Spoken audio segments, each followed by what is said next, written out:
taking a second. Okay. Welcome to the June 24th work session. Let's begin.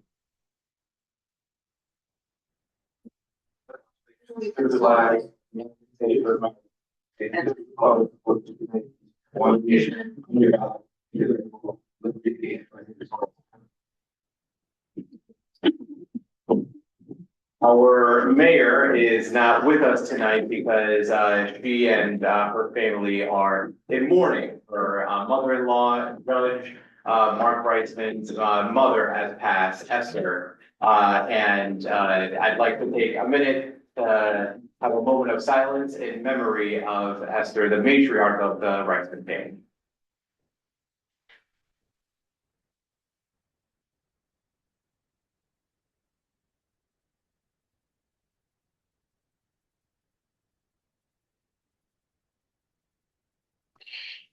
Thank you. Okay, village manager, let's begin. Good evening, everyone.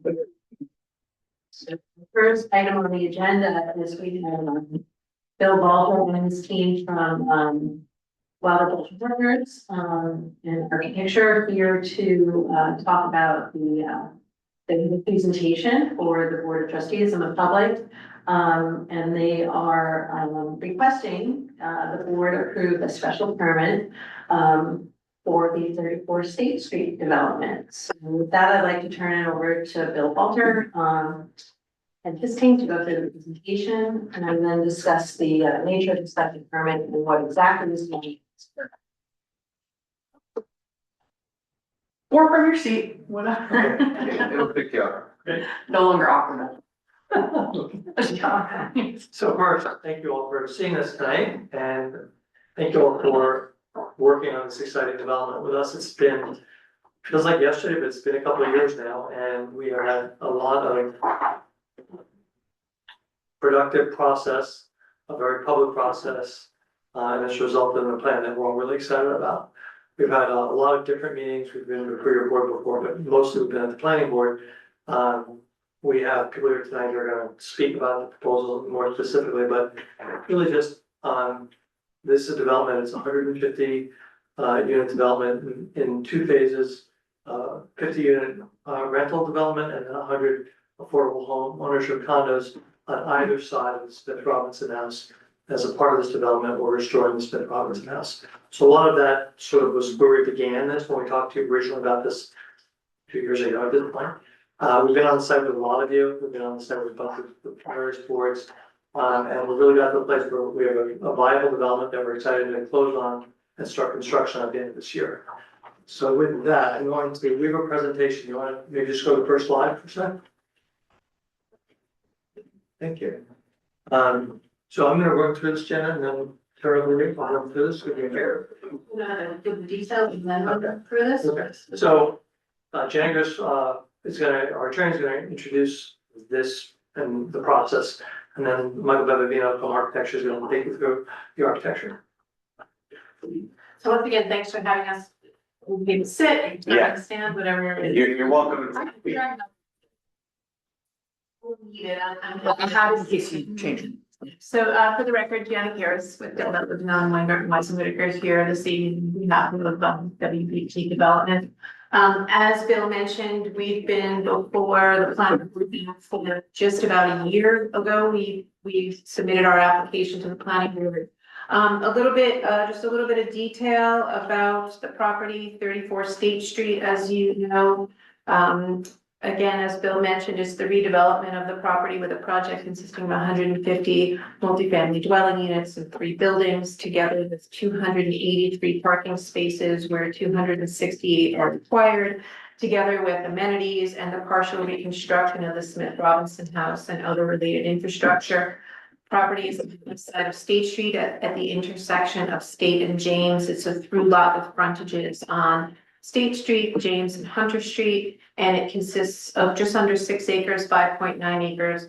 It's located in the PWC Central Waterfront Hillside Subdistrict of the village. It was previously utilized by the Printex Corporation for its office and manufacturing operations, and was developed previously with a 53,000 square foot manufacturing building that was constructed around 1930. And that has been demolished, and then also the existing historic Smith Robinson House, which was constructed in the 1840s. As you know, the Smith Robinson House is currently in a state of great disrepair, and WBP has gone through great efforts to try to do as much restoration and salvaging of that building as possible. As Bill mentioned, the project consists primarily of the construction of 3 new buildings. The multifamily building containing 52 dwelling units.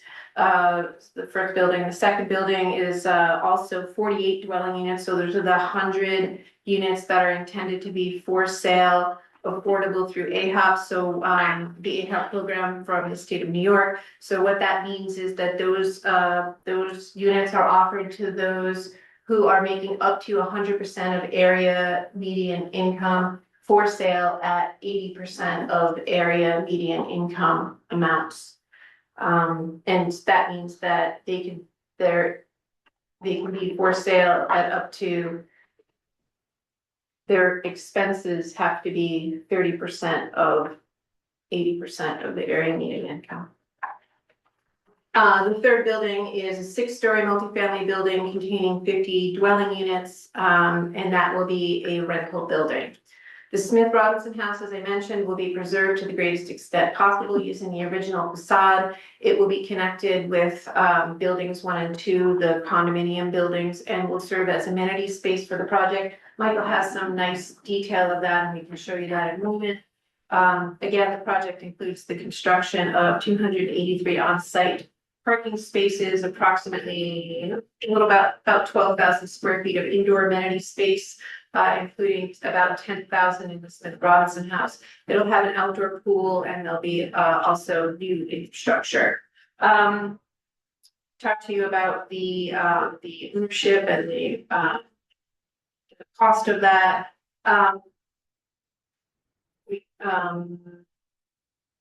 So our applications have been to the planning board for site plan approval. We also needed a planned waterfront special permit approval, a conditional use permit approval, a tree removal permit, and Board of Architectural Review approval. We've also required an a local waterfront revitalization plan consistency determination for the project from the Environmental Advisory Council. We have received that. We also received a certificate of appropriateness from the Historic Preservation Commission in connection with the partial reconstruction of the Smith Robinson House. In addition, we needed 2 area variances from the zoning board of appeal, a few area variances, but 2 that were related to the height of the building, and then the rest were related to with parking spaces within the parking structure. So we're before you now. We received a referral to this board from the planning board last evening, and we are seeking a special permit, a planned waterfront special permit to allow an increase in the baseline density of the number of dwelling units allowed from 22 units per acre to 25.2 units per acre, which would allow us to develop the project as we're proposing. Over the course of the last year, we've made a number of modifications to the project. I have to, publicly commend your boards in the village, not only the planning board, the zoning board, and historic preservation, environmental. They've just been really excellent in offering their comments and other things that have made us modify the project a little bit and make it a better project. And of course, your consultants are second to none. So we appreciate the work that everybody's been doing with us to get to this point. Again, we are seeking that increase in the amount of density on the property. We submitted to you probably just about a year ago an application for this special permit, and that application set forth all of the criteria and how we meet the criteria for that permit. I'm happy to go through that for you. It is already in part of your record. I don't want to take up too much time of your evening of your meeting this evening, but it is part of your record. So I'm happy to go through it. I leave it to you, but I'd like Michael to walk you through the project so you can see the really great work that the applicant and its consultants have been doing over the course of the last year and a half or so. I'm gonna stand at the squeaky lantern, try not to touch it. Every time I touch it, it squeaks. As I'm sure you guys all know by now, I'm a very proud Ossining resident. I was incredibly honored and excited when Wilder Walter chose us to be the architects for this project because this is home.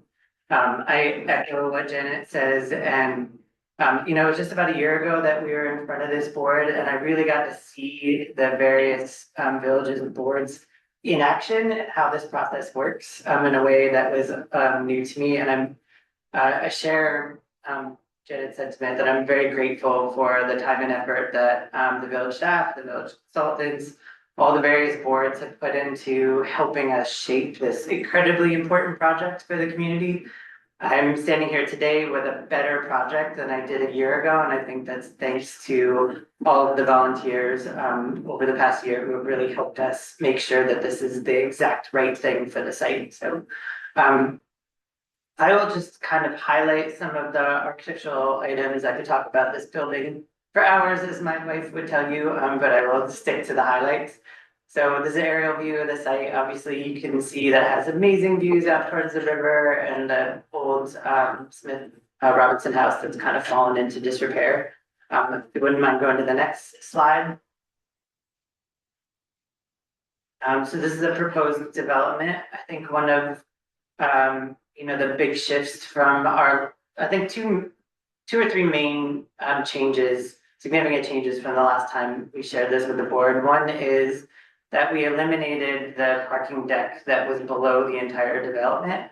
And that had some very happy sort of snowball effects. One of which is we got to lower all of the proposed buildings. So one thing that was happening in our first iterations is that the additions on either side of the Smith Robinson house looked tall in comparison. So that really let us give the Smith Robinson house like a sense of prominence that it deserves.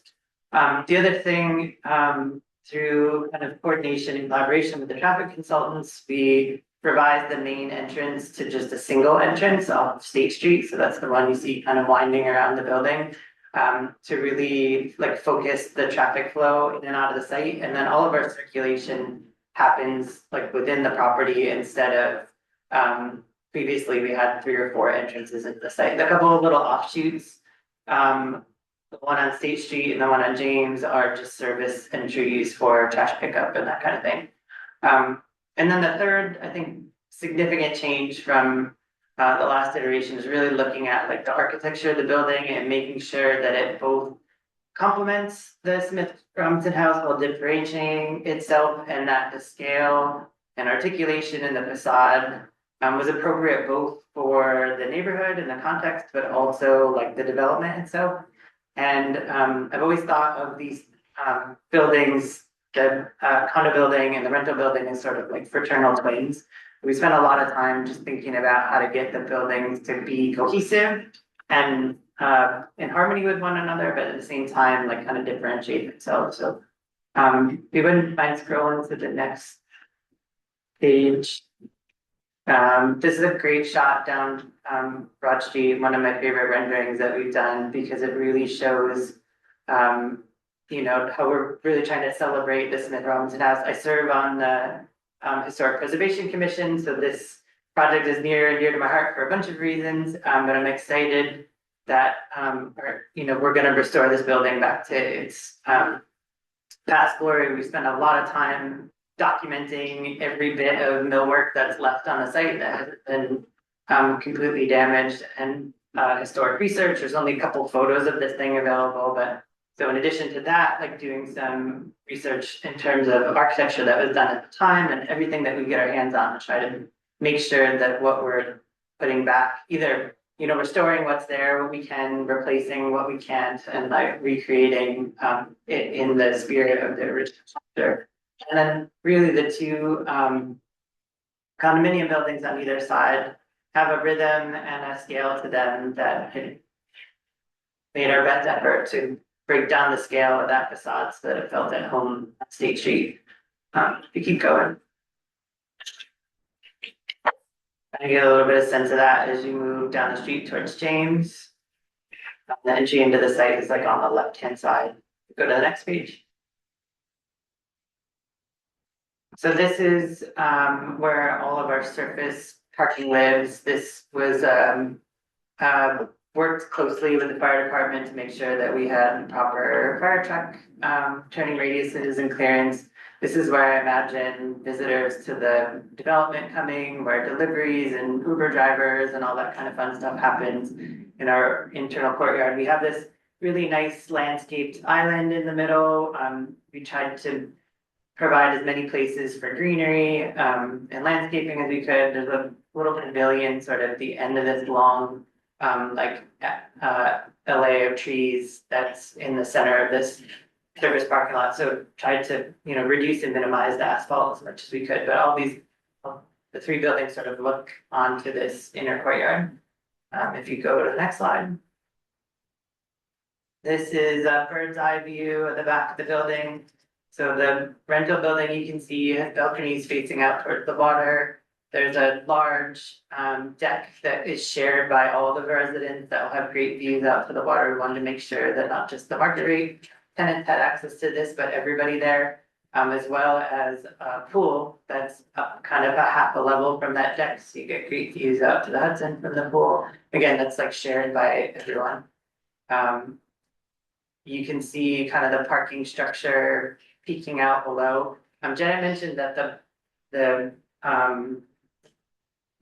rental building is a 6-story building. It's really 4 with 2 levels of garage below it.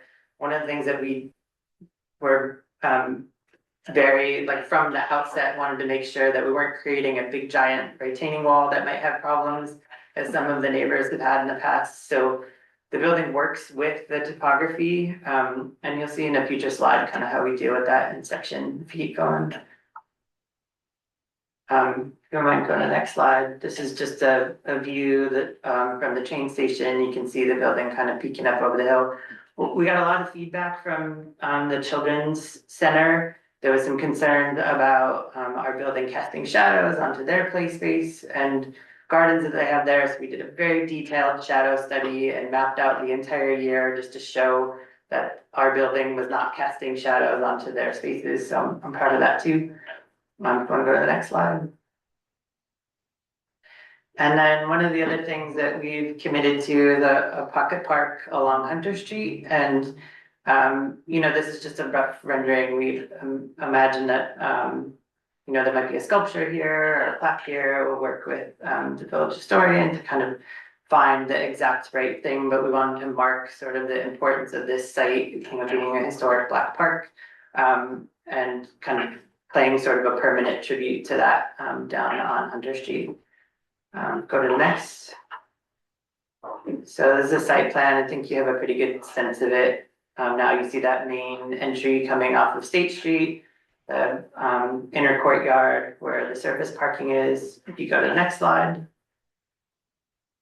These are the 2 levels of parking. So on the river is on plan left. So the market rate building has 2 levels of parking.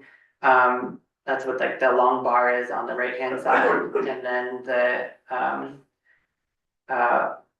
condo buildings have that L shape. As Janet mentioned, we're over the required parking from the village. So that's another great thing. Keep going. These are the unit plans. The Smith Robinson House is being used as a lobby / amenity space for the condo building. So you'll be able to come up into the building from State Street if you like, or enter into the back. We have this funny scenario where we need to manage the fact that the Smith Robinson House is only 3 stories and we have a 4-story building. So there's a kind of fun little play of space that happens in the middle of that building. The rental building lobby and amenity space is on the pool side. You can see those shaded in blue. The peachy orange color are where the units are. And if you keep going. all the floors pretty much stacked, they're the same up until you get to the roof level, and then the rental building in the top left-hand corner has a rooftop terrace there. So that's, I can stop there and we can answer any questions, that everybody has. I just wanted to add that, you know, in connection with this special permit, as I mentioned, there were certain criteria that we need to meet in order for you to consider that additional density bonus. And I just wanted to talk a little bit about a couple of those things, because one of those is the use of green building technologies. So, you know, what we've said to the planning board and what we've said in our materials is that these buildings align with the village's collective objection to be the greenest village in the country. It'll be high efficiency, all electric, it'll meet Energy Star standards or equivalent. It's an all electric project that'll include fixtures and appliances that utilize about 20% less energy and 30% less water than more conventional standard building. You know, as Michael mentioned, also, we're looking at doing that little pocket park area within the property along Hunter Street, which was one of the first parks for African-American children in the middle of the 20th century. So that'll be commemorated with that little pocket park, and as Michael mentioned, with either some sort of a plaque or sculpture. We haven't decided that yet. I think one of the most important things about the site, though, that it is a brownfield site, and so it will be remediated as part of this, which is good for everybody. So brownfields remediation will be working with New York State DEC and the property will be part of the brownfield cleanup program. Others off-site improvements, which we've discussed briefly. The Breakneck Hill, there's a current footpath there. The applicant has talked about modifying that to make it more accessible to people. I don't know if we have any more detail about that at this point, but I think we're working with the planning board and the village professional staff and consultants on that. And then again, one of the other criteria for you to consider is historic preservation. And again, you know, we went into detail about the Smith Robinson House. So it is the facade of the structure is made from Hudson River marble, which is really a type of limestone, but it was quarried at Sing Sing prison. And according to the historic marker database, it's only one of 4 remaining Sing Sing marble buildings in the village. So we're very pleased to be able to do the restoration of that to the extent that we can. So Thank you. We're here for, I know we Yes. talked for a long time, but That we're was- here for that any was additional beautiful. questions you No, might that have. was very comprehensive. Before we turn to the board, I'd like to turn to you, Valerie, for any additional comments you'd like to. Yeah, so I think just in terms of next steps, so the applicant did note that this particular project has been before, they received the historic preservation approvals, secret process is complete. They also received all zoning variances associated with this project, and the planning board feels that the site plan is complete enough now that it's ready for the special permit process with the village board.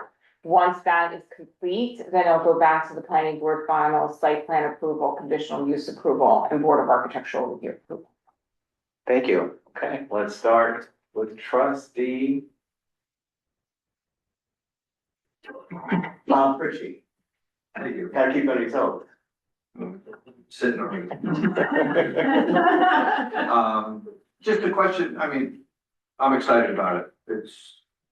I have no doubt about how this project's gonna go. The entrance off the state, maybe it's just a rendering, that's two-way entrance, correct? What's the width of that? 20 feet? 20 feet. 20? Okay, that's all I have, thank you. Concise. Trustee Young. I'm just curious that you brought up the children's center. Can you go back to the 4th slide? The one in the front picture of the Smith Robinson House.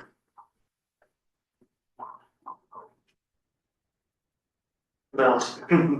There's quite a delay between upstairs and here. Thank you. So I'm just curious, in this rendering, you're not showing the children's center.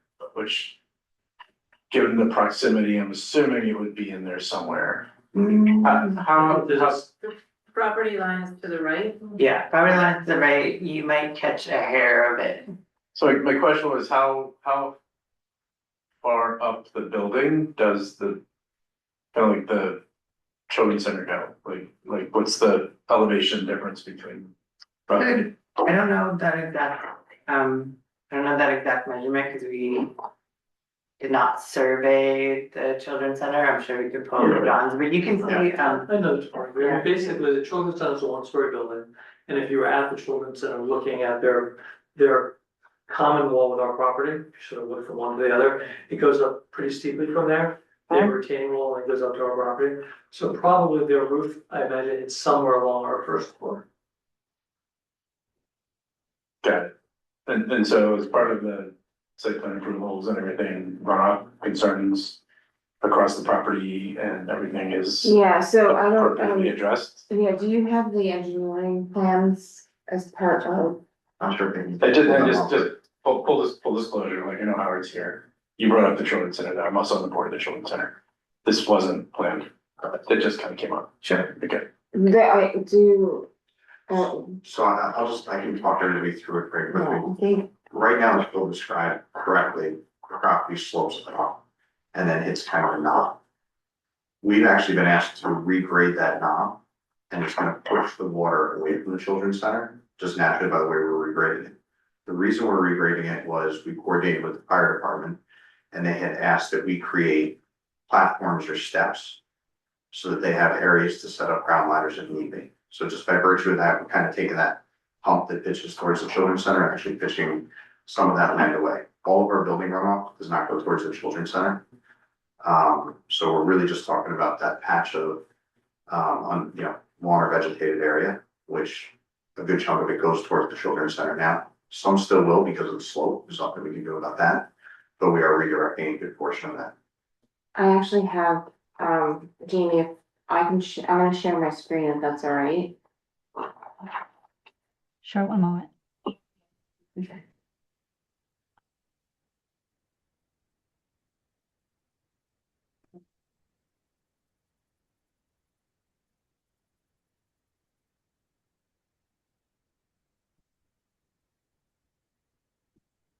So you can see there's the Ossining Children's Center up there. This is the proposed building. And then in terms of stormwater.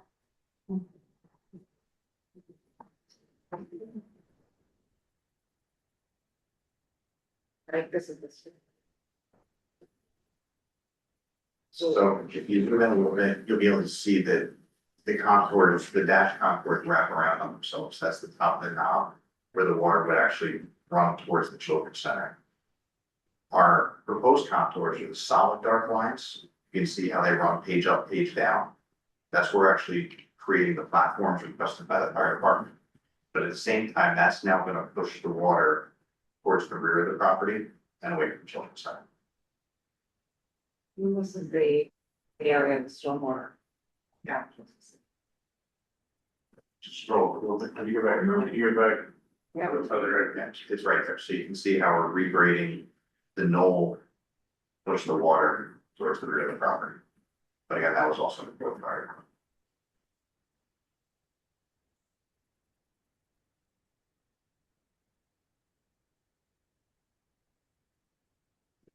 Yeah, I'm not a groundwater engineer. Yeah, you understand. No, we want to be responsible neighbors and make sure that we're not sending water where we shouldn't have.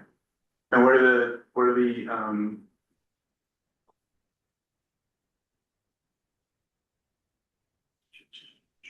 it's a flat roof, so where do the drains empty to for the flat roofs? So our stormwater detention is in the lower left corner of the page. Okay, that's what We have an infiltration system, and then we're installing a drainage system that brings the water safely downwards.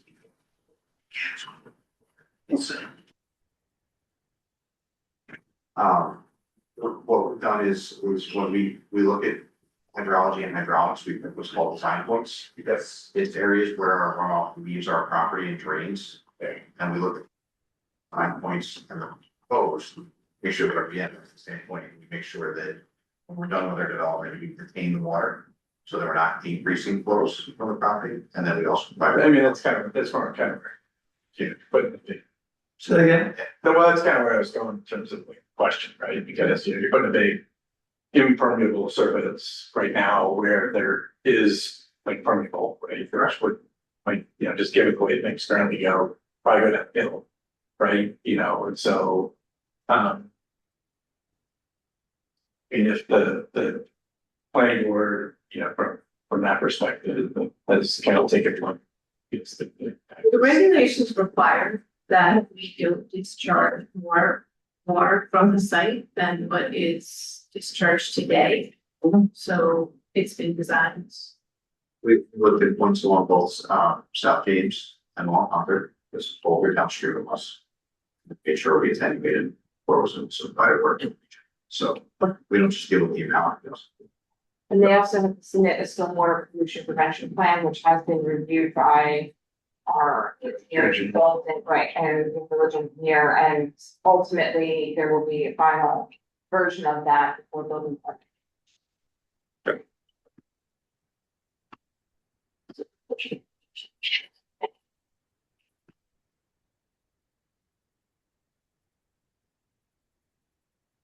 At one point in one meeting, there been a comment that said the only part of the house that you probably would be able to preserve is the facade. yeah, Is that true? yeah, so. I think we should, because we should shut our balls out on a little bit, I think we should be very clear about what we're doing. Right, so because the wording in here actually. Like, the memo actually says the applicant proposes preserving the Smith Robertson house, but that's not actually, Yeah, well, it's part of. yeah, there's been a long public record about what was said about the Providence. So I learned a great term, I'm not sure if maybe Dan or Joyce, called demolition by neglect, which is what the current owner has been doing, the previous owner. So when we got involved in this, we needed to look at the building, I understood that term very well. The building is really, if you want to have a building fail, just don't let the roof leak, and a wood building, wood plastic building and fail. So we, in the beginning, our hope was to restore the interior front rooms. I think now what we're talking about doing is taking the facade of the front facade and the side windows. Remember from the rendering the side 15 feet there. So basically taking that and restoring it with the same material. We're not yet positive that we're going to literally keep it, brace it, and build a new structure inside to hold it, or take it down, mark it off, build a new structure, put it back on. Yeah. But the stone that's there, that's the intention to do that. Okay. As Michael had mentioned, the front of the building is 3 stories. The original Smith Robinson's. Our buildings are 4 stories. Michael says something like, we're doing something neat in the building, but I think the city's that the area in the back is all new, is the Robinson's house, because it's our circulation between one side of the building to the other, and it's 4 stories. So we have in the middle of the Smith Robinson's house, a new elevator, that'll be like a 2-door multi-stop elevator to sort of get you from the 3-story side of the building to the 4-story side of the building. So the interior, the plan then is when you walk up to the porch, which we were gonna replicate the porch that was there originally, as well as the what was that thing called?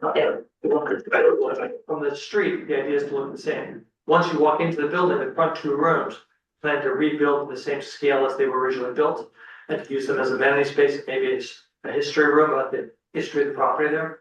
But that will be new construction, meant to look like what it looked like when it was built. No, I appreciate it. I don't think you had. Yeah, that's the one that I. That's from the a one. previous. Can you scroll to the section? So. Yeah. So that's a cool space where we're transitioning between the 3-story buildings and the 4. Within the Smith Robinson House space, we'll have a double height or a 1.5-story amenity space on the top floor. As Bill mentioned, the floor below that is sort of the fully recreated historic rooms, and then most of the circulation that connects between the 2 buildings happens on the right hand side, on the courtyard side.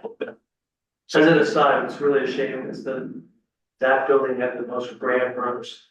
They really were like, I mean, it's, But those those- front rooms, those front rooms are gorgeous. They were gorgeous. Yeah, most of the buildings like that did, right? It's the vast, great library, the dining room, but Exactly. It shows you what it's gonna look like from the rear.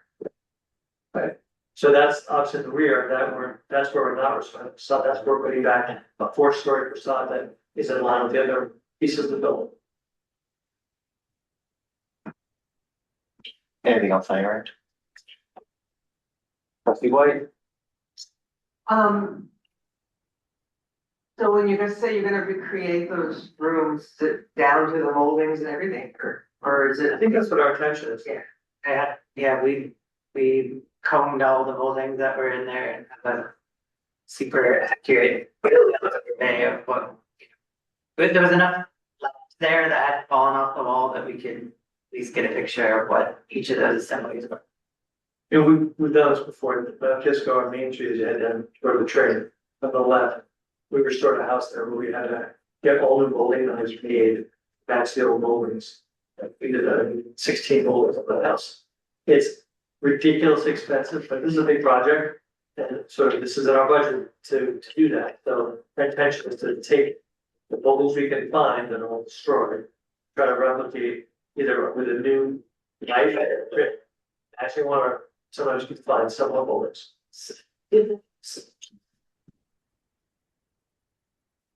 I mean, I know that there are people who say you have to save the whole thing, but, and I'm a preservationist myself, I'm more pragmatic with you.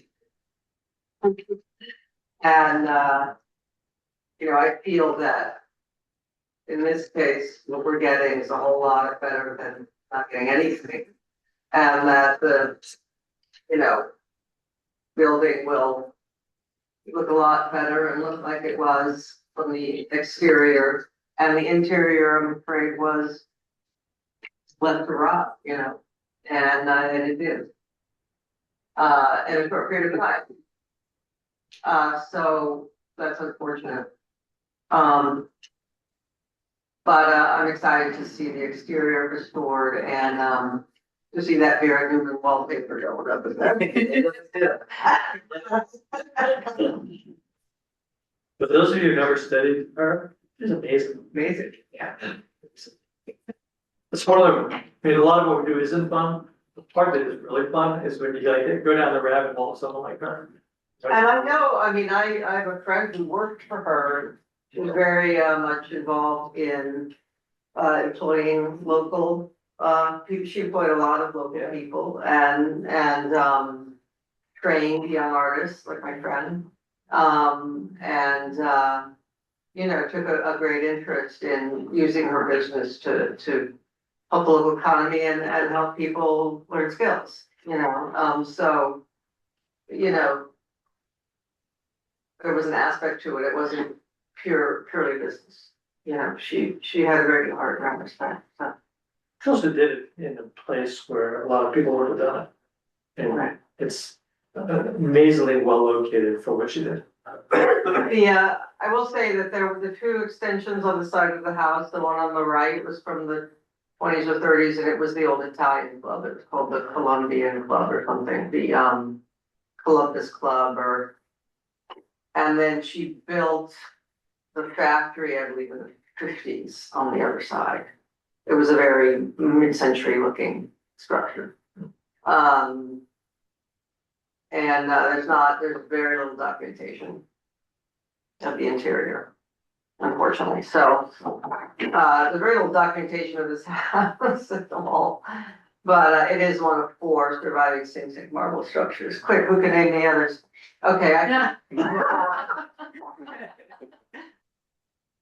one's a church and 2 are mansions. So, yeah, I love it too. I'm excited to see this progress and move forward. Same. Is it Trinity Church? It was St. Paul's, it's now Calvary Baptist. It's the one right on, St. Paul's. Yeah.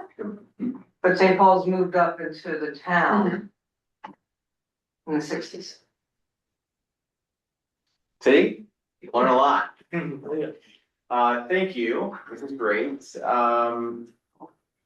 Does this project have a name? No, At what point do you name this project? You could name it now. so I'll tell you just a quick aside story, sorry, stories. You all remember Road Noonan? Action Council? So we were asked a question on a development we have in New Rochelle, when are you gonna name your building, like, we just don't have a name yet, and then unfortunately, Road died last year, and that building ended up like the Rose on Main. Wow. It's a great name for the building, she was so important.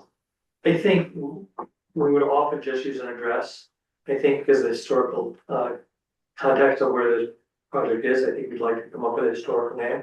What we typically do is work with a village historian, in this case, maybe the past village historian as well, to try to come up with a good name, but we weren't thinking. Appreciate that. The Pocket Park, I like the idea, but one of the concerns that I have is that it will. I want it to be, like I want all things to be, beautiful and safe, right?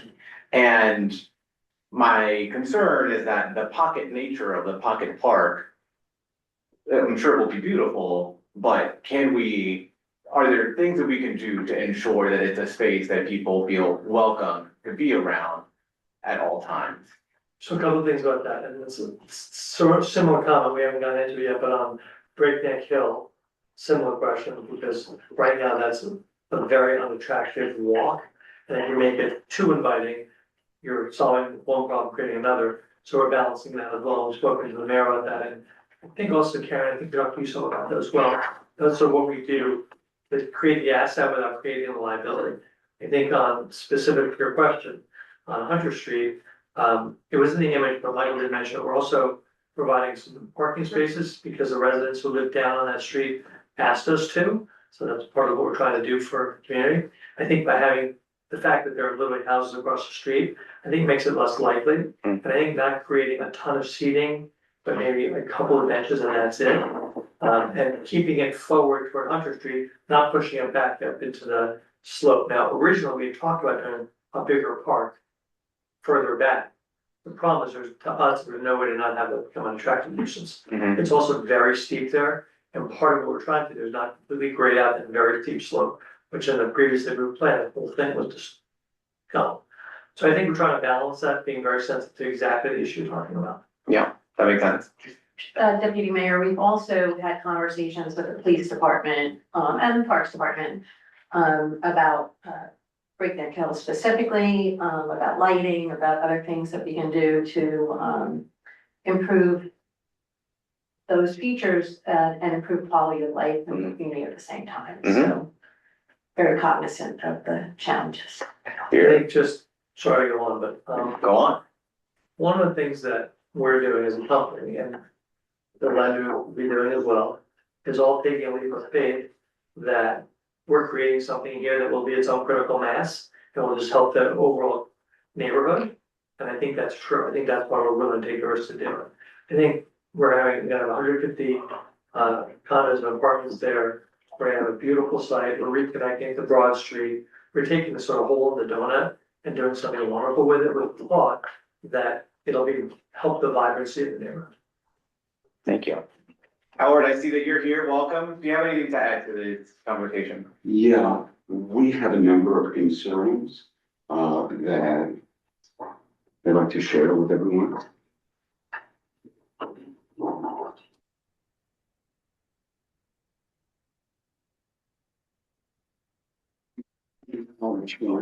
Can you start by introducing yourself? Oh, my name is Howard Milbert. I'm the Executive Director of the Ossining Holding Center. We have not had a chance to thoroughly analyze the revised drawings at this point. We are still concerned about the sunlight. We would very much like the design to have a setback on the top floor so that we can provide the infant play area with adequate sunlight.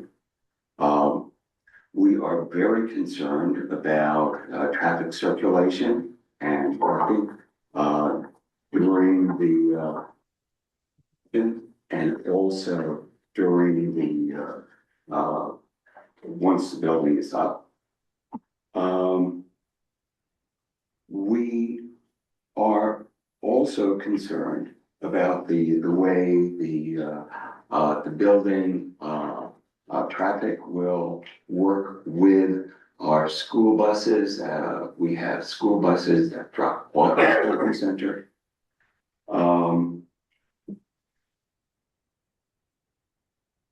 The stormwater drainage, I understand, there has been some comments about that tonight.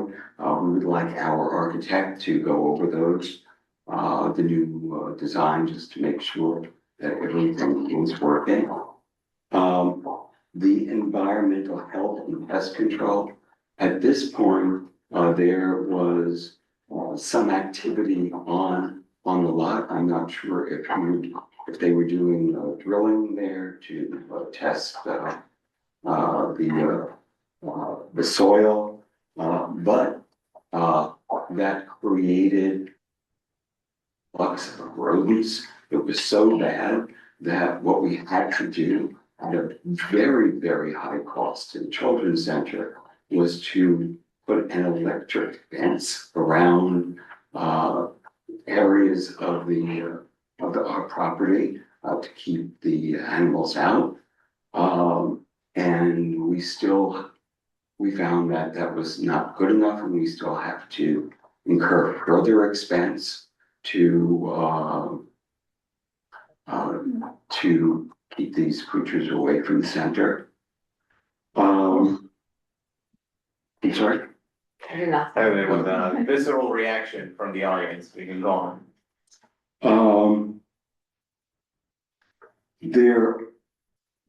We really would like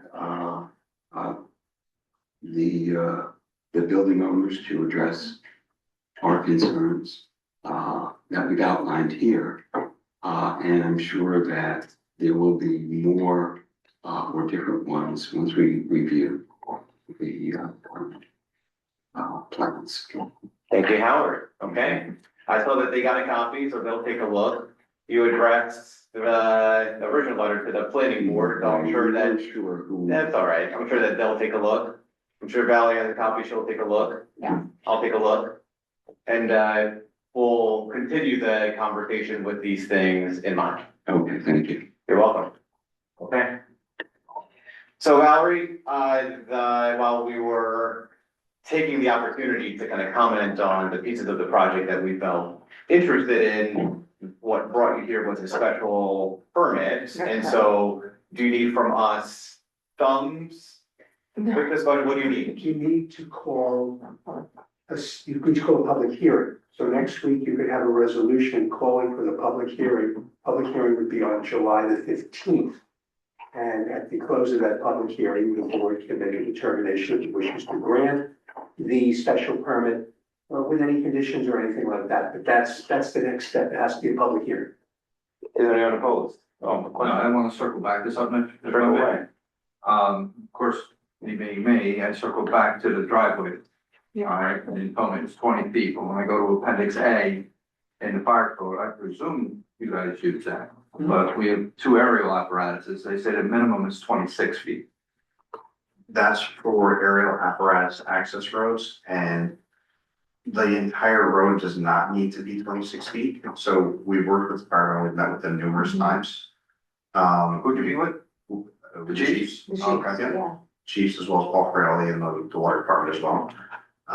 Where we reviewed how the aerial apparatus can access the site, the turning maneuvers, where there are staging areas that meet those widths, where hydrant locations can be placed, and how the trucks can come into and out of the site. So one of the reasons why we keep the entrance driveways down to 20 feet is traffic calming. It feels more residential in nature. It also helps with stormwater. You know, we're always battling, you know, wider roads, but more stormwater. So we try and pick and choose where we use those widths strategically. More than happy to bring the truck and take you on another drive. Yeah, I have, thought that was pretty than like the like a lot of water. We had, we actually had them submit truck turning radiuses based upon the lateral apparatus. One of the reasons with the 20-foot driveway, that was something that also came from the planning board, and concerns with having the 24 feet was actually going to create a lot more like disturbance on the site, and in terms of retaining walls and stuff like that, and impervious coverage and stormwater. So we directed, or the planning board directed them to take a look, have the fire department take a look to see if it's possible to reduce the width of those driveways. And so that's how they came to the conclusion that 20 feet was going to be acceptable. Thank you. Anyone opposed to moving forward with the next step here? All right, let's do it. Thank you. Thank you. Thank you. We won't need to come back next week, but we'll. 15th will be the public hearing. Yes, fine. Right, Good night, everybody. Thank you very much. We appreciate your. Thank you. I'm gonna get a coffee. Did you mention my one? Yes. No, Jim. Okay, thanks, everyone. Have a good night. You're welcome. Thank you. Next up is our review of small scale zoning. So this is part one. This is feedback from the board and board of MCB. Yes. This time it is, okay. So, I'm gonna turn it over to Valerie, who will go through the feedback that we got. So I'm gonna go through, we're gonna go one by one.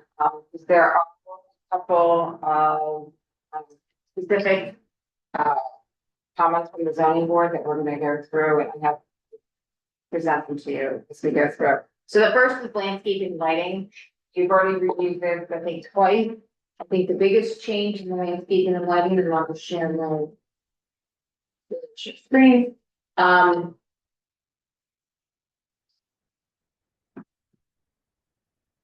biggest change in that is you specifically were concerned with the residential lighting. And the residential lighting for single family, 2 family, and 3 family, we revised it to make it more generic. And just to the extent that, to the maximum extent practical to prevent light traffic from the previous, onto neighboring properties. And that the lead color generally shall not exceed 3000 Kelvin. And that is typical that we usually require as part of site plan approval. And 3000 Kelvin is actually fairly bright, so anything more would be very, very bright. So most lighting now at this point in time tends to be less than that, just because of more or less industry standards. And then flag up lighting, provided that such flag is not used for advertising purposes. That's also something. That was only for me, what's that for? I don't understand. Flag down lighting as well, like they're. Yes, the flag, well, we can just say flag lighting. Flag, right, because there are like, there actually are flagpole lights that are solar that go on top. Yeah. That to keep lighting up at night, which should be okay, right, because it's actually directed down, that's actually. Yeah, they're minimal, but like, I don't want to just. Sure. So, and then the only other comment is in the exterior light kind of commentary on the 1 or 2, 3 family. It's like no direct light source, all plant or tube. But that still like immediately puts into non-compliance most responses. Right? Because What number are you referring to?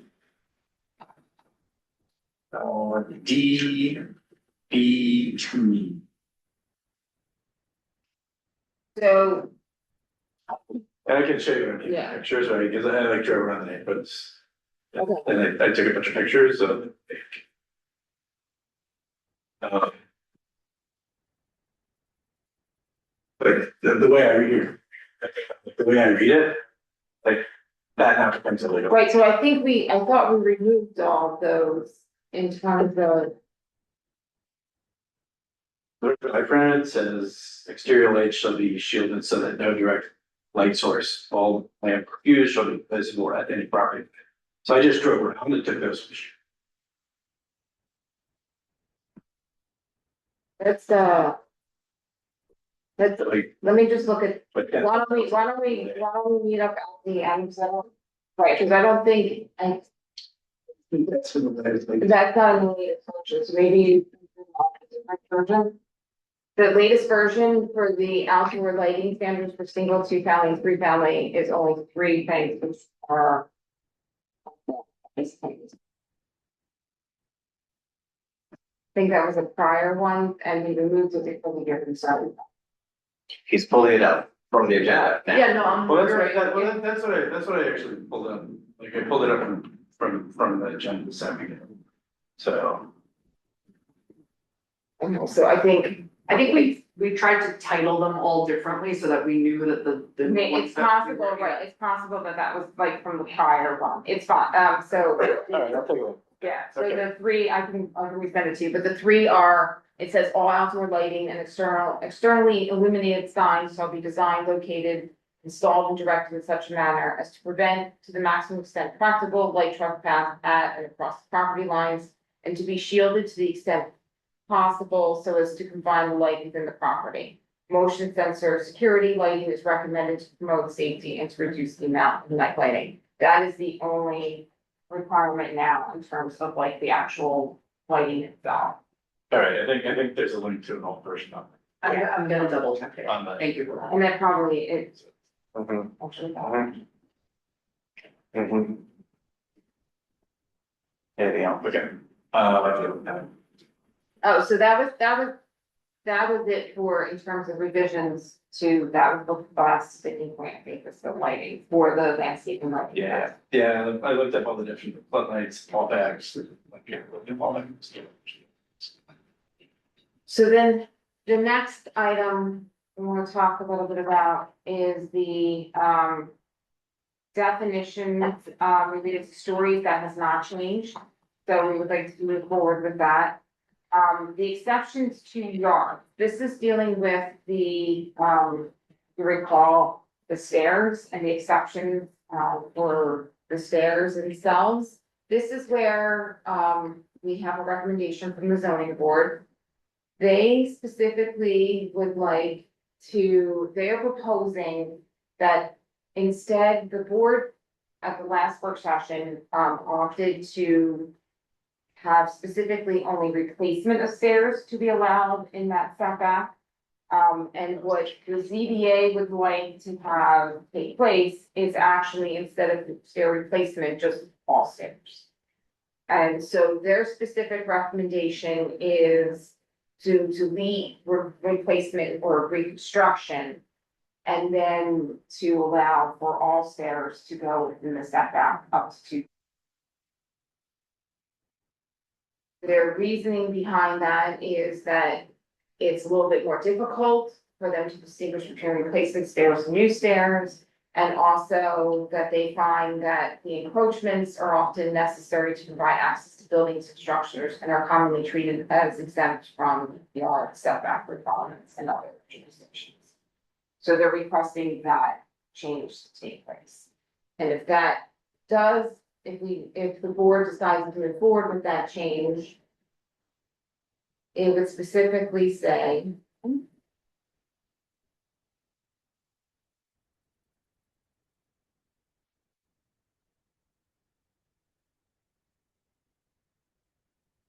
It would specifically allow exterior stairs, stair landings, and ramping, providing access to a principal or accessory structure may project into a required setback to provide safe and code-compliant access, provided that no portion projects closer than 2 feet to any lot.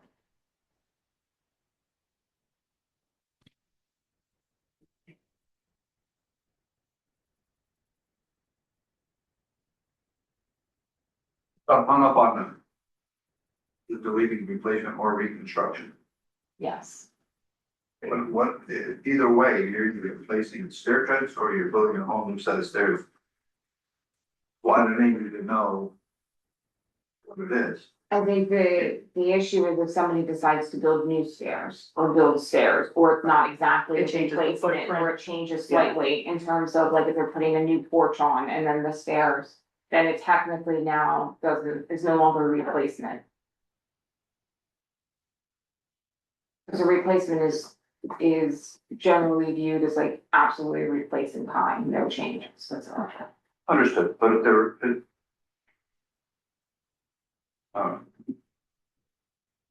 Just want to point out, this was not a change recommended by the planning board. Because the planning board is the entity that provides you with the recommendations. This was sent to the zoning board as courtesy. Right.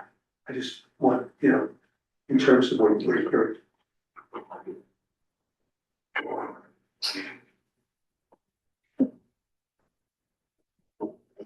And in terms of your deliberation on this matter, I think it was first submitted to you without the replacement language in there, then this board decided to add that, so it, Yeah. So.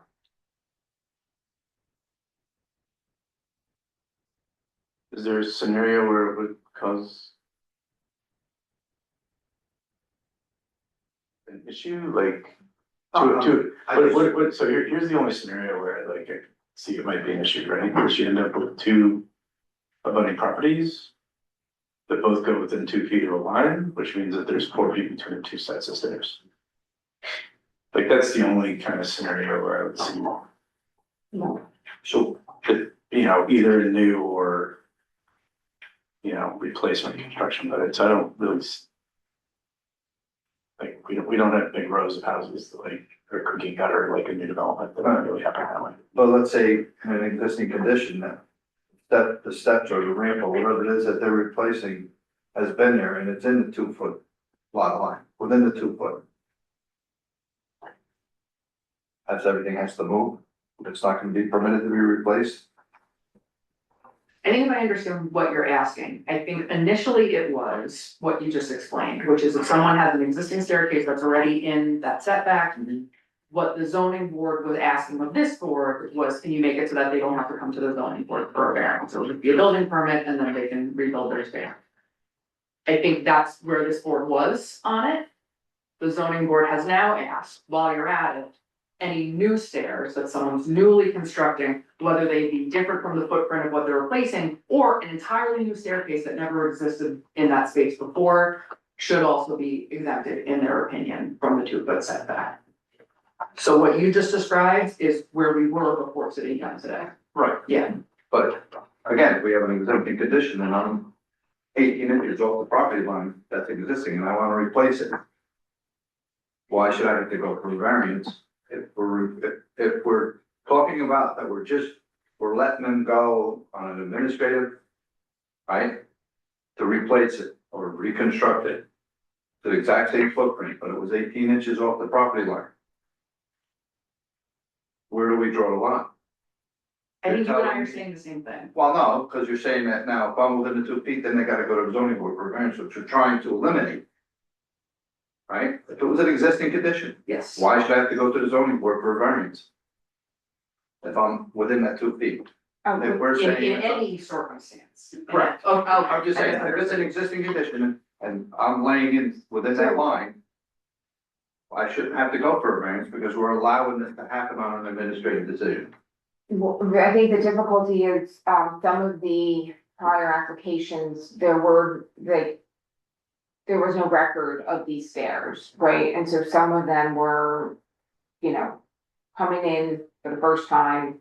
And the building inspector, when there's no record of stairs being, already having a zoning variance or whatever, they. I can agree with that. Yeah. I can agree with that, no record, but if we do have the record, then there should be maybe a footnote. If this is an existing condition and it's being replaced, A documented existing. Yeah, correct. Okay. right, that way they're not going to the That makes zoning. sense. Right. Because that seems to be the little piece that's left out. That's a good point. There's a documented pre-existing non-conforming. Whatever. Inside the 2 foot. Yes. However they want to refer. Right, so I mean, so typically, if it's already documented. And you already have a zoning variance for that, you do not need to go back to the zoning board of appeals. It's for the other applications where there is no documentation that a variance was given to begin with, that's when the building inspector will send it to the zoning. But I think you're saying like if my house was built in 18 whatever, for whatever reason, the staircase and all that time, and it goes right up to the property line. Right. Now, it's dangerous, they're 200 years old, I need to replace them, even though it goes right up to the property line, under what's currently in the language, not what the zoning board has recently recommended, because it's closer than 2 feet, I would still have to go. So what I think you're suggesting is, in any circumstance, if it's documented on a survey or plans or something like that, you don't have to go. It's not if you were gonna get a variance for it, is Well, if that's we what, in the building that's, department. right, so. The language that the village board chose to send out for a recommendation specifically has, at this point in time, it specifically says replacement or reconstruction of exterior stairs. So what trustee Ritchie's talking about, it would fall within that category.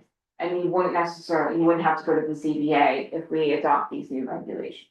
So no setback requirement for replacement of staircases. Up to period. 2 feet. Up to 2 feet, but I think that's, Well, that's where I get. yeah, that's where. Not that it may not even be happening. Yeah. Well, then you would wanna revise it to the lot line. You would allow it up to the lot line. Correct. On an existing condition. I mean, if it changes, then that's a whole nother world, then they're going to the zoning board. Is there an issue with it being the lot line? Does that sort of come back to what, the 4 feet in between the staircases? Well, now it would be 0 feet in between the staircases. I'm just If you saying. included new staircases. Even if you had pre-existing, I mean, you could have pre-existing. Oh, the whole idea, this was to keep us from going back to the zoning board for Correct. something that's just getting replaced. So we shouldn't have to, if I'm just replacing it and I fall within that 2 feet, I shouldn't have to go to the zoning board. I'm replacing what was there. So then the recommendation would be then you're recommending to remove the 2 feet, just stay up to the lot line, replacement for reconstruction. I guess if that worked, you know, And. maybe I don't even know why we would have to even put that in there. If if it's just replacement and it's a replacement, It's because of the record, it's the record, there is no record that those stairs were already there to begin with. And the stairs could actually encroach beyond the lot line. Right. Without a survey, you have no way to know. And that's where you get into the license agreement. But if we have a survey from 1930, whatever, and it shows that it goes up to the lot line, it's a pre-existing condition. Would that be covered by this? Could we include language exactly as you have it? But change it from 2 feet to lot line and add the language about pre-existing documented condition? Or is that asking too much of the building department now to say, I well, think you would have to specifically say, it would have to be on an already, like, a survey, right, a filed survey. Cause you're gonna get people then submitting a new survey saying, okay, it's been. I found this in my attic, it's documented, you know? I think I mean, 2 feet aside, I think with the language that's being proposed now would capture most of the ZBA application. because the whole idea is to not go to the Right. ZBA. Right. The new, like recently, there was a new building that was being proposed to be constructed and the stairs had to go to the ZBA because of the side yard setback. That would still, based on if it's only replacement or reconstruction, they would still have to go to the ZBA. If the board doesn't want any stairs to go to the ZBA, then you would remove the replacement or reconstruction and put any stairs within the side yard setback. More than 2 feet. Well, that's the next question. So there's two questions, Right. 2 feet or lot line, and then The other, replacement or new. Why can't it all just cover, I'm just asking, will be covered under the administrative adjustments. That's what I'm saying. If we have this, we already have provisions up for administrative adjustments. So why don't we perhaps think about just putting it there? We can do that. And then as a result, this becomes moot, and then everything goes into Joe's wheelhouse. We can do Maybe that. that's the easier way to do it. Well, you can put, in order to limit stuff going straight up, like right next door, like you could put it in as 2 feet, but then do the administrative Yeah. approvals as appropriate. Well, because this would all be under 10%, I mean, because we're talking Not about. even close. Yeah, then that, again, that's the whole Mhm. idea behind this was to have to not go, because the pump replacements, that area goes on there. No need for that, so I agree with Stuart, we just make it administrative. Then, you know. It's covered. It never hits the zoning board. So we can make it an administrative adjustment, and then you would want to for both new and replacements, or just replacement? Well, basically, most of what was coming to, was replacing their stair, Right. and it fell within the 30 feet. That's what most of the, if not 99% of them were replacing their stairs. Right, So it should be replacement. okay. Reconstruction falls under the replacement. Mhm. Right? And new hasn't been an issue, so let's not seek a solution, Why- or why- a solution in search of a problem. Got enough stuff in the soup. And then my last question, I mean, I know the rest of the board has to weigh in, but then just to make sure, and you still would want no, up to the lot line or 2 feet? Whatever, if it's an existing condition, whether it falls 3 feet from the line or 18 inches from the line, it's an existing condition. You know, that, the 2 feet, I would say it would be for new, on something new, but that's gonna come under the zoning board anyway. Right.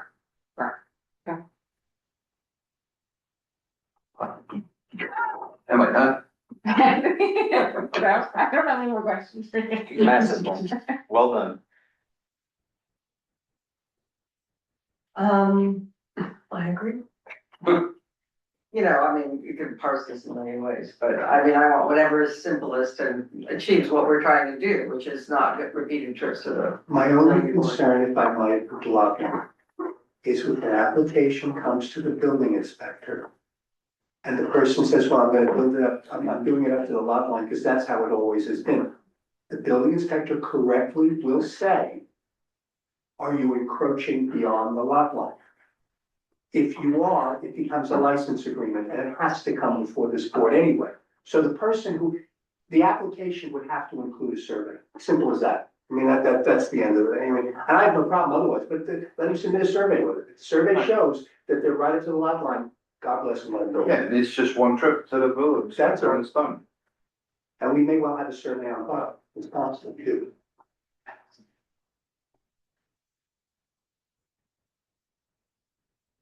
So, we'll make that adjustment and then we can recirculate that to the board for your review. All right, the next item I wanted to talk a little bit about, that we were also talking about previously was ground floor clarifications. I think that is, also, that has not been modified and we would like to move forward with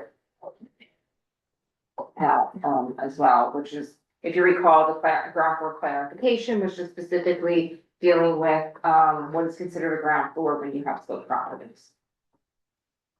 In next month, we need to, the board also reviewed, the non-conforming, uses and, both the planning board and the ZBA had some comments.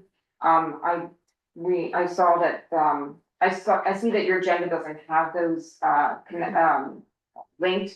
So what we plan to do is bring that back to this board in July, I'll be back in July talking about more zoning, and then I think that you'll have some time to digest that, but we'll also be starting on our second round of small zoning changes. So that hopefully by next month, we'll be able to move these forward to a potential local law. So question, just for next week, do you want to call for a public hearing on the landscaping, lighting, definitions and ground floor clarification? We could, I mean, Because I mean, that way at least that's But You do the hearing for that on the fifteenth. the exceptions to yards could also be, I mean, I could have those. If we have it, ready. it's I all could set. have that ready for you Then we too as would. well, and then administrative. Good. Okay, All right, so then let's call for a public. So all four of these will be on. Yeah, next, the resolution next week to call for a public hearing on the fifteenth. Yes. awesome. And then in July, we'll have. Sorry, we'll Bill. we'll have a few more to start going through as well. So. Yeah. Oh, cause I'm on the next one. I was gonna throw with the school zoning changes, but just to just update, because I feel like I'm doing the narrator. The governor has updated or made changes to streamline the seeker process, which is the State Environmental Quality Review Act. So it will have significant implications going forward. The goal is to streamline development, but there is an Environmental Protection Act, so it's not just the earth environment, but it's all of the environmental considerations when you're building something, and as we just heard, there are a lot. Valerie will give an update on what this means and what it means for the board going forward in terms of how it changes what we're currently doing. Okay. All right, so, Jamie, if you can go to the next slide. So in May, this became effective May 27th, there were three major changes to the seeker regulation. And the seeker regulations, the State Environmental Quality Review Act, which prior to May 27th, 2026, there specifically requires projects that meet certain thresholds to have a certain level of environmental review. The type 2 or exempt actions, those are actions that the state identifies as not having a significant adverse impact. And because of that, you don't have to go further in your state environmental quality review, meaning you don't have to review the environmental impacts of that particular action. In type 1, which are actions that the state views as having a potential, it's going to be a large enough project that it has a potential significant adverse environmental impact, that it does require additional review, and sometimes those types of projects end up with an environmental impact statement. And then anything that doesn't fall within a type 2 or type 1 action becomes this what they call unlisted action, and then it still requires environmental review and to look at the impacts. But sometimes that will end up in an environmental impact statement, sometimes it does not. The state now, if you can go to the next slide, Jamie. The state has made some changes, and the biggest change that really is going to affect almost every development project in Ossining is that the state now exempts projects with up to 300 units in municipalities outside New York City that are connected to public water and sewer and that are located on previously disturbed sites in areas that are defined as a census urban area. The village of Ossining is considered an urban area according to the census. Then you clearly have public water and sewer, and most of your property within the village is going to be considered previously disturbed, and I'll go into that in a little bit detail. But basically, at this point in time, projects that are proposing to develop up to 300 units will be exempt under seeker. So, let me walk you through this a little bit more. How far does our census defined urban area go? Most Is of, it town, village? yeah, the town, it's most of Westchester. Okay. Falls within that census urban area tract. Actually, Jamie, if you click on that link there.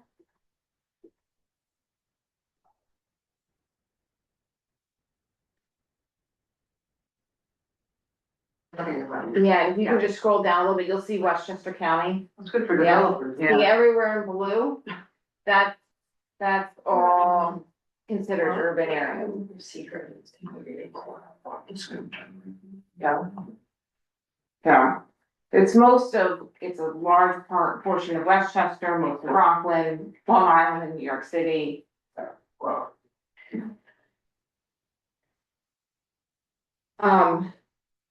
So, thank you, Jamie. So we can go to the next slide. Yep, so previously disturbed site, and this is where, you know, this particular PowerPoint presentation has a lot more details, but I'm just kind of giving you the highlights. But basically, previously disturbed area where this will fall within most property within the village of Ossining. Is the way the state is defining it is that it applies specifically to property that has been substantially altered by an occupied, formerly occupied or demolished building. And then this is the other key, or by another improvement or use at least 2 years before the permit application. So most of Ossining has been disturbed or some sort of right property. Right.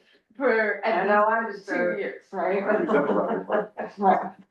So, where most of, because of that, most of the village is considered an urban area.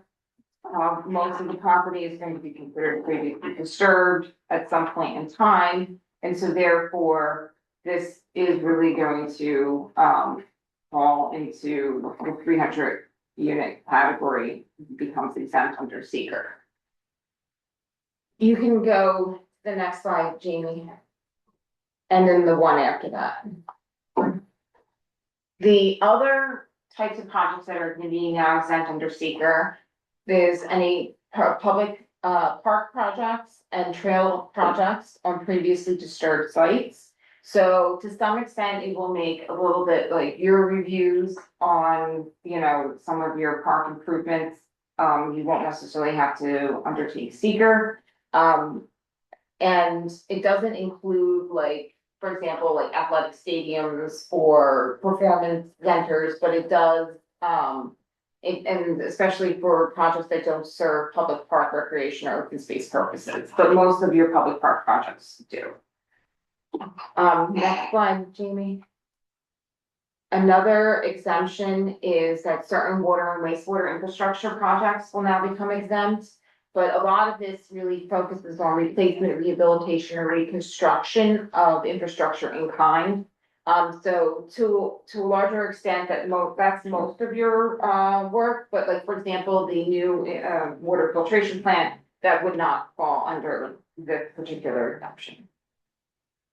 Next slide. Another exempt is green infrastructure retrofit. So this is retrofitting of an existing structure, or its opportunity areas to incorporate green infrastructure. So, I mean, so again, there was already certain regulations within seeker that already had these types of projects as type 2, but now it's a little bit more blanketed. The other thing that's important, next slide, Jamie, is there's new time requirements. So with determining whether a particular project has been on previously disturbed area or falls under the exemption, now has to be done within 120 days of receiving the application. If not, then the applicant can actually file an Article 78 against the village. Next slide. Valerie, the planning board would be the responsible agency. Yeah, for the most part, I believe they will. But again, with some projects, like they come to the village board that your lead agency on, you would have to make that determination. Then next slide. The other thing that's in dealing with new timeframes deals with environmental impact statements. Now there's a requirement that environmental impact statements need to be completed within 2 years after the determining that a draft EIS is required. For the most part, I think Ossining tends to usually keep to that timetable, but there is a situation where the frustrating part is that there are times you have like an applicant who just really drags their feet in terms of giving you the information that's necessary and stuff like that. And that's where this will become a little bit more difficult. But since very few of your projects have been, or actually no project has been more than 300 units, I don't think that this is really gonna be that much of an issue, but it will be an issue if you're dealing with non-residential projects and commercial projects that potentially would require an EIM. Next slide. You can go to the next one. So then the other two things I want to talk about, this is where we really get into the crux of this conversation tonight, is that there are caveats to the seeker exemption. The state does require that if there is a hazardous waste site that the communities do, and they do have to submit information on the hazardous waste of that property. Although they only require like a phase 1, and typically phase 2 is where you really start figuring out if there's issues on site. But it is still required to be looked at as part of the review process. And then the other key item, and you can go to the next slide, Jamie, is that it does not supersede or limit requirements under any local, county, state, or federal historic preservation laws or environmental regulations. And it doesn't remove the authority of local municipalities or any of your local laws. So because of that, you know, in the past, because seeker has been such a robust framework in which to be able to look at the environmental impacts and traffic impacts and economic impacts, that a lot of communities just use seeker as a way of reviewing applications. What we have now done is we looked at your site plan requirements to see where the gaps are between what we used to look at under seeker versus what is now we're going to have requirements as part of the site plan review for the planning board, as well as your other village code chapters, where there are potentially gaps that you're gonna wanna remove, so that the land use boards can still look at the environmental impacts of particular projects within the village, even if they are exempt under the seeker process. So before I get into that, does anybody have any questions on these? Do you think this will help to streamline and speed up development? Is that the idea? That is supposedly the idea. I don't really know if that is in practicality, if that's really going to be the situation, because without any sort of guardrails, which seeker did have, you know, you could have a public hearing taking place on a project and somebody stands up and says, I think there's like an endangered species on the site, right? And if the board or a community doesn't require that as part of the submission process, then they could ask it 4 months into the review process, and then you start on that track. So we're like seeker automatically kind of filtered a lot of those and brought those things up to light with the environmental assessment forms and stuff like that. So part of what we're looking to do is to try to make sure that there is still efficiency in the review process. So we're gonna recommend asking for some of this information up front, so that if for some reason something does trigger another state or federal agency to review something, or some of your, like, for example, if you need a wetlands local law, a wetlands permit, that stuff is already part of the review process. What's the effect on pending applications? From what we've gathered, pending application, I think, you just all that reverts to like basic, if it has, like, for example, 34 stations, you already have your seeker, so that's complete. But no determination right, has been made yet. yeah, I think it's, right, So, following with what you just said, if no determination has been made, and the law is as we have it now for site plan, there's nothing to basically stop the planning board from essentially okaying it, because the secret process is essentially stopped now in its tracks for all of those projects. Right. you don't have a ton of projects that fall right now in terms of new site plans, you do have a few. You know, and that's why we wanna talk about like how, like, what our recommendations to potentially make some amendments to your zoning to make sure, to ensure that those things get still review. So I provided a memo that you all have, or a table actually, and the seeker topics, and then I have two columns specifically, the site plan review requirements that you already have existing in your zoning, and then the other village code section. And in bold are our recommendations, so, for example, the seeker, there's usually compliance with local and regional plan.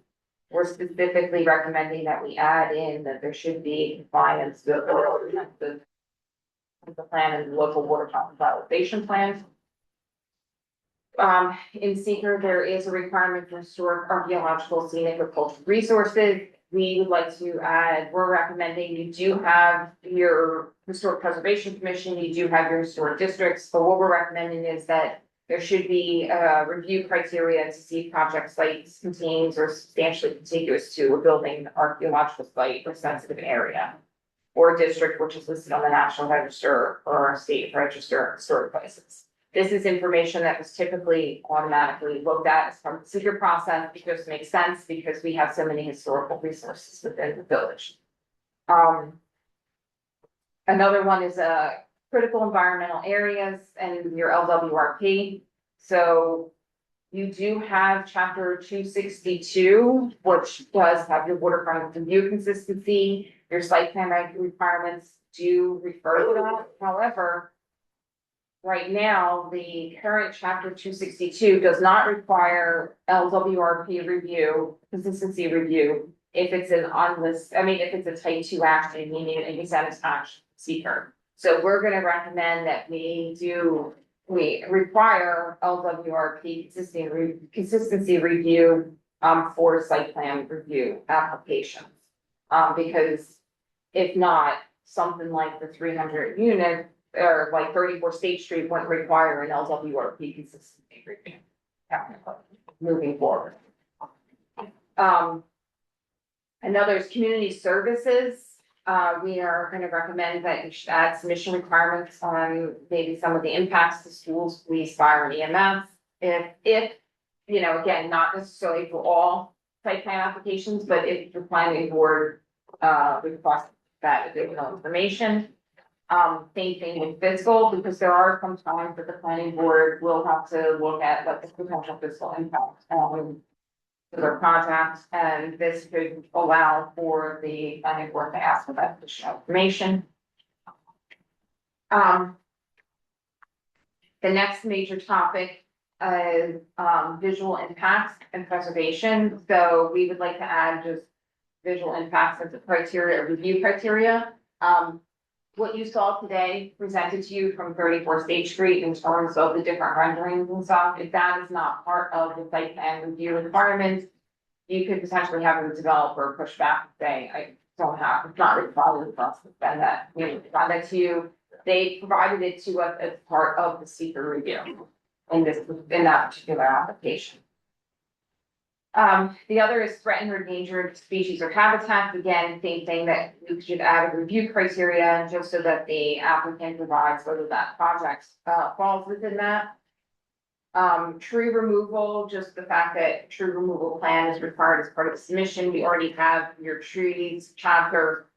Typically, it was a lot of applicants would automatically provide it because of the seeker regulations. This will just make it clear that this is what we're looking for. The other criteria that we're also suggesting is actually on page 4, hazardous waste. While there is this little bit of like a carve out for hazardous waste, we think we should have a review criteria to see if a project or site adjoining the property has been subject to remediation. We've had those in the past. It's important to know that because sometimes, sometimes they could affect the neighboring properties as well. And then the last two was energy demand and savings and greenhouse gas emissions reduction. you do have certain criteria in site plan review that allows for boards to look at some of those components, but we would like to specifically add requirements to submit information on any energy saving components, similar to what 34 State Street presented tonight. And then construction phasing, this is something that I think is important because there's sometimes you have more complicated projects and it's good to get a sense of like the construction management plan and construction phase. So those are really the key components that we found in terms of gaps. You have a lot of regulations on the book that take care of a lot of those other criteria, and what you'll start seeing in some of the reviews will start referring back to those local laws as opposed to seeker, was, you know, the fallback. Comments, questions on this? Good work, good summary. Real quick. What was the law that was passed? What, do you know what the law number was? I want to go do. We have to go to the budget bill. Yeah. It's in the budget bill. I think it's the environmental, I can tell you, I have it up in my office, but it's like section LL or something. Okay, so I don't think. We can give you the sections. I don't know if it's actually been codified yet in there. It is on the website. On the website? Yeah, it is. I can send that. I was more looking for sponsors. So. It's the budget bill. So if it says a budget bill, it's not a sponsor. It's the budget bill. Yeah. I was more looking for legislative history, so that's. There was a Senate bill at some Well, there was a point. Senate bill, there was an Assembly bill, Right. and then ultimately, but it's the governor's, at the end of the day, it's the agreed upon budget bill. That's fine. Okay, don't worry about But that. it was similar to what we're kind of, So, my only other question would be, you know, putting it into the laws and, you know, our local site plan review requirements make sense, but along with that also means that internally, from a process standpoint, we have to document what they're assessing against. Yeah. Is the general thinking that basically you're just gonna port the long form seeker bullet points into the process? yeah, so we're gonna have to amend the application so that it clearly, you know, yes. I mean, To some you're extent, gonna have yeah. to do the seeker with the DAC, right? Yeah. So, you know, it's like pretty, it does a good job, and like Right, so right now, that's the frustrating part. pedantic about like, here's what the question you're asking and here's the answer that you got. Right, I think the EAF form is a very useful tool and even so like land use board. Right now, it's not required anymore and you're potentially gonna have pushback from developers saying we don't have to provide that. So what we were gonna look to do is actually amend the application to kind of bring in some of that, and then you can still use some of the tools like the environmental resource mapper and have people submit that. Yeah, I was just more like, Yeah, conceptually I agree, but like I know, it's a lot, it says easy, does hard. right, I think it's actually gonna become more complicated with land use boards trying to, I mean, to assess what these different environmental But then issues that- are, that- right, that's- without clear guidance Exactly, and, that's where I'm going, right? Like, you know, you can end up with a bunch of folks around the state trying to make decisions and put the best intent, but without criteria that Yeah, I know, get drawn, pulled in the court, and I don't know, it's one appropriately, right, it could just be a mess, right? yeah. Okay. Thank you. Right? So we'll come back in July with edits to that section. Right, the next item, we have a supplemental consultant agreement with Creighton Manning, and Creighton Manning is they're the engineering firm doing the design work for the route and safety improvement, aka road diet project. This is a follow-up to something we discussed in May.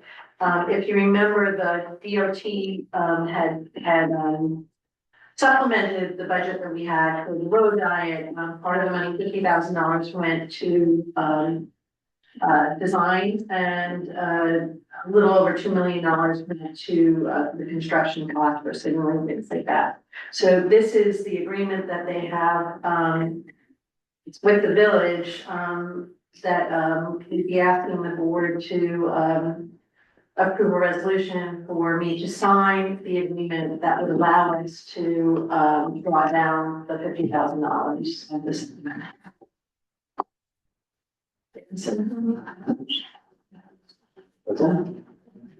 Okay, so that will be on next week's agenda. And, then, the next issue is, an access agreement with Wilder Bolton. Thank you, Valerie. Thank you. Wilder Bolton Partners. And this is for different development. This would be the Spring on Main development, which is the mixed-use market project, which you will start to hear more about over the next several months. But this is specifically for the access agreements.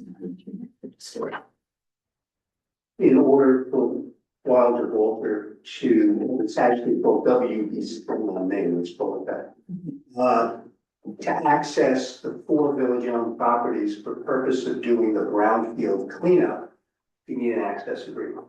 And that gets signed between the village and WB Spring. And then there's a letter agreement that goes to the state because it's part of the application process. This access agreement is very similar to the access agreement that we had with regard to 30 Water Street. It's actually an easier agreement because the other agreement had a lot of Con Ed language in there. There's nothing like common here. This essentially will let them onto the property, do the borings, do the work they need to do the cleanup. And they will provide us with insurance. Ultimately, they become the owners of the 4 parcels, but that's down the road. In order to do this work now, they need the access agreement. Their anticipated timeline is end of 2026 to end of 2028 to do the brownfield work on these 4 lots and ultimately get what's called a certificate of completion at the end of the day from the DEC, which will then allow them to proceed with the project itself. So this is, the access agreement is just to get onto those 4 lots and to 4 parcels and to be allowed to do the work that's necessary. Again, insurance would be provided, it would be a license agreement and, easements that would ultimately be needed and be obtained through, from the DEC. So that would be an access agreement for them. As I said, a letter that ultimately goes to the state as part of the brownfield program that the village agrees to allow them to come onto the property to do this work. And that's it. So when they do the work, that would be, by this time, of course, the parking structure will be finished, and people will be parking there, right? So that means that lot will be, that's when it will be out of commission, is when that work starts, and it's, When the remediation starts. then that's it. And that one. Market Square though? Separate piece of the project. It's not a piece. That's true. It's still gonna be owned by us, so we'll be doing the work there. Walter is going to, as part of his agreement, he's, helping with some design and putting some money towards that. That will all be discussed when we discuss the term sheet, the LATA and the pilot. Those will be negotiated, his role in that. But we're not probably gonna start on Market Square because we'll probably have to do some staging there. So my guess is if we, at that point, we might be using that lot for construction, parking, vehicles, things like that. So I do think pretty much in the same amount of time, both those lots will be, not ours. And, the issue would be the farmer's market, but we had talked with Dakota and John about that in the past. We'll have to refresh that conversation. I think it may be as early as next summer, but depending on when they start, we might actually be going into 2028 before we have to stop the farmer's market from being here. So we'll know better when we get a better sense of where we are. We got a little bit of work to do to get through the LATA and pilot negotiation, and they're gonna have to go through the planning review process as well. So they're probably at least a year out from being able to start the work, if not, a year to 18 months. Hopefully we can, we do wanna, make sure that we balance, that, we're trying to get this all synced up, so. Like it's not Getting, just getting ballpark. everything to come out of the oven at the same time. Yeah, it's a little bit of a. Right. Never works. But you should be okay. Cold potatoes. And that concludes our agenda for this evening. All right. Anything else from anyone else? No? Do we need a motion? Just to adjourn, please. Okay. All in favor? Aye. Thank you. It's official.